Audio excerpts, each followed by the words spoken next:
What's up, guys? Steady Striker here, and before I get started talking about the topic in this video, which is Alexa Grasso being now the only Mexican champion, this was I originally wanted to do how maybe Grasso beats Shevchenko again, or how Shevchenko beats Grasso, like those videos I've been doing in the past.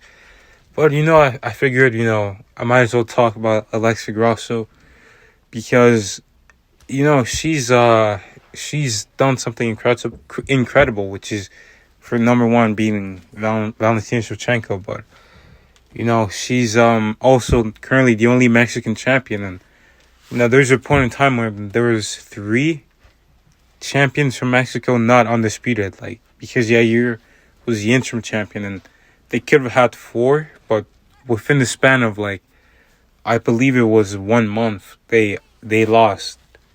Moreno lost. Irene Aldana, we all saw what happened there. And then Yair Rodriguez lost to Alexander Volkanovski. So they all lost their opportunities to have four undisputed Mexican champions. And Alexa Grasso is the last one standing. And I think that out of those four, I did not think she was going to be the one that was still standing and still the champion at this point. But one thing about Alexa Grasso is she's clearly improving from fight to fight. She was really just a boxer. Like when she first started her MMA career, just throwing hands, kind of fighting with that type of Mexican fighting style. Just come forward, throw lots of shots, and eventually overwhelm their opponent and basically out tough them. It's basically what that Mexican fighting style is. And she brought that over to MMA. Same with Irene Aldana. Brandon Moreno kind of did the same thing as well, but he's more well-rounded, I would say. But regardless, she is, the only Mexican champion. And, she's got another tough matchup ahead of her. I'm going to make a prediction on Friday for that main event. But, this is a great opportunity. I think I could be wrong, but I think it's taking place in Mexico or somewhere around there. I'm not sure where Nosh is. It's UFC Nosh.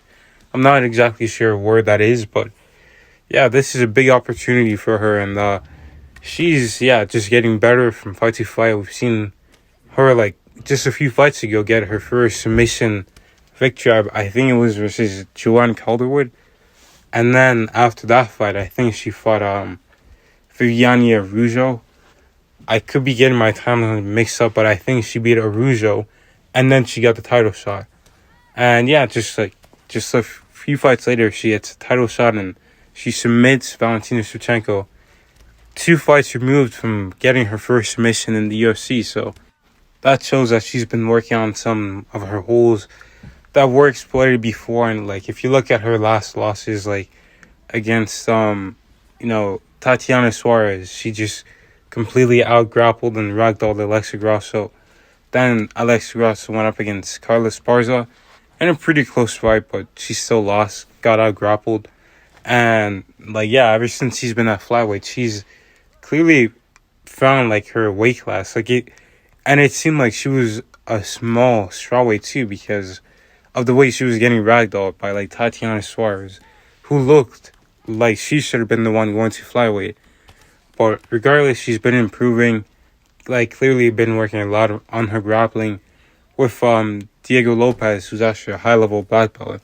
And when you look at the Valentina Shevchenko fight, when Valentina was taking her down and placing her in bad positions like the crucifix position, which is one of Valentina's best positions, she's finished Caitlin Chukagian in that position, and Jessica Andrade as well.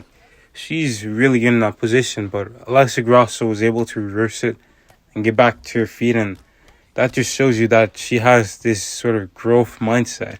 She's had some setbacks, but she's come back and worked on her mistakes and her weaknesses, and you always love to see that in the fighter, when they can take losses and really, truly learn from it and just find a way to stay, keep that humility. And going into this rematch, she has still kept that because I saw this sort of UFC journey or whatever. It was this clip they posted out. It was like 20 minutes.